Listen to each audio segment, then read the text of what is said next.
प्यारे दोस्तों, धार्मिक कथाएं चैनल में आपका हार्दिक स्वागत है।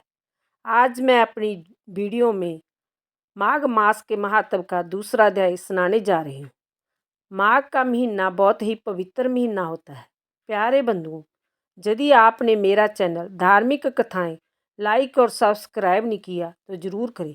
बेल आइकन दबाना ना भूलें ताकि आने वाली सभी वीडियोज़ की जानकारी आपको सबसे पहले हो सके। वीडियो को पूरी सुनने के बाद कमेंट बॉक्स में विष्णु भगवान की जय लिखना ना भूलें। वीडियो को ज़्यादा से ज़्यादा शेयर करें।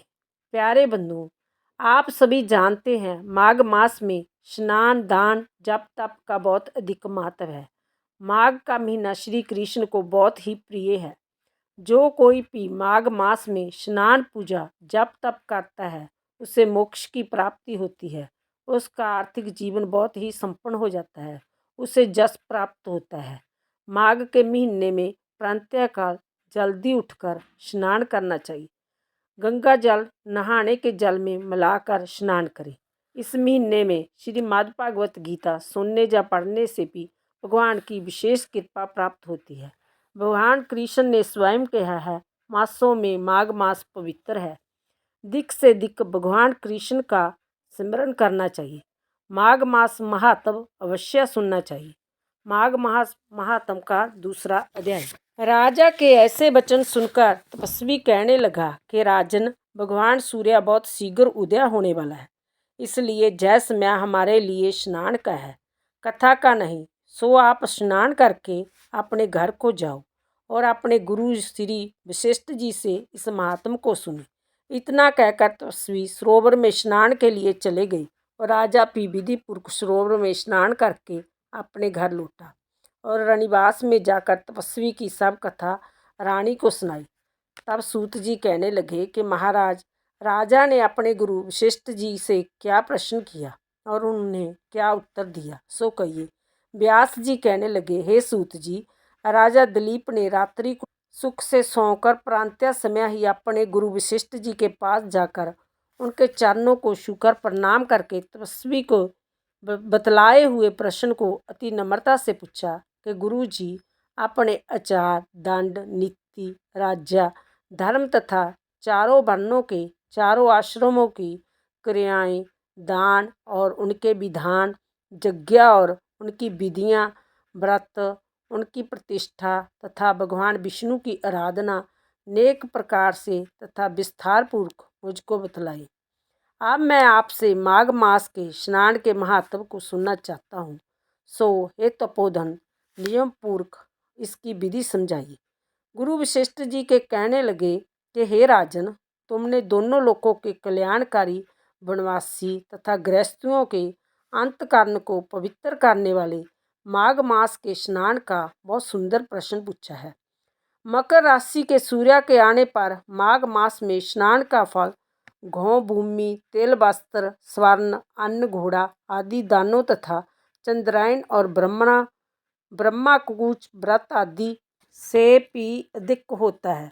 विशाख तथा कार्तिक में जप, दान, तप और यज्ञ बहुत फल देने वाले हैं, परंतु माघ मास में इनका फल बहुत ही अधिक होता है।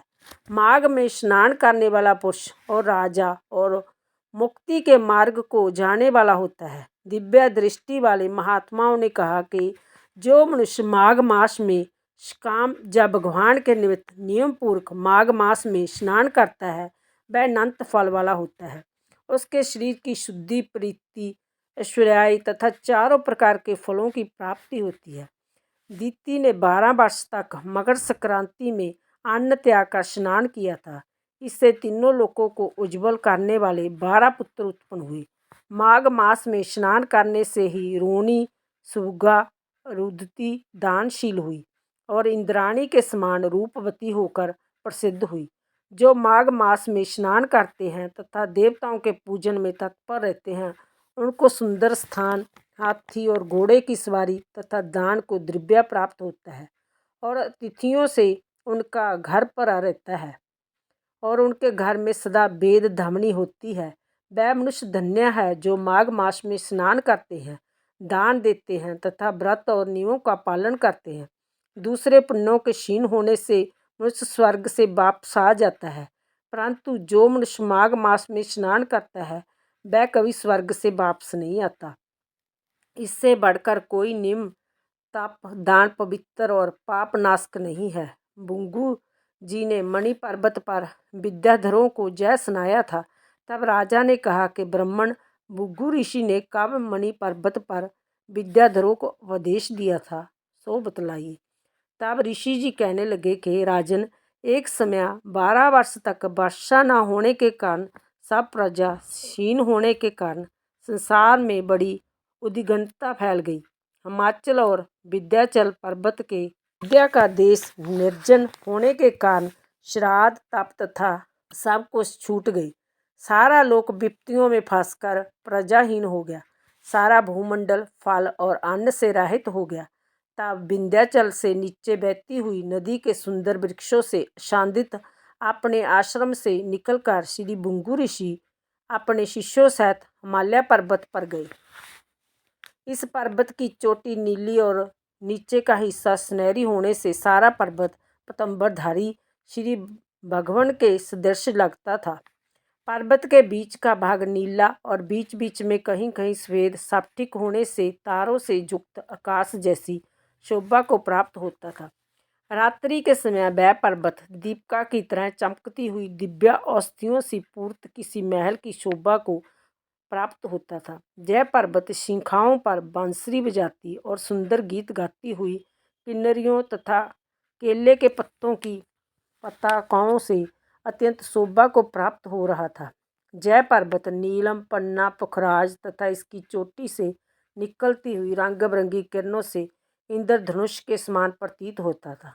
स्वर्ण आदि सभी धातुओं से तथा चमकते हुए रत्नों से चारों ओर फैली हुई अग्नि की ज्वाला के समान शोभायमान था। इसकी कंदराओं में काम पीड़ित विद्याधरी अपने पतियों के साथ आकर रमण करती हैं, और गुफाओं में ऐसे ऋषि मुनि जिन्होंने संसार के सब क्लेशों को जीत लिया है, रात दिन ब्रह्मा का ध्यान करते हैं और कहीं एक हाथ में रुद्राक्ष की माला लिए हुए शिव के आराधन में लगे हुए हैं। पर्वत के नीचे भागों में जंगली हाथी अपने बच्चों के साथ खेल रहे हैं तथा कस्तूरी वाले रंग बिरंगे मृगों के झुंड इधर उधर भाग रहे हैं।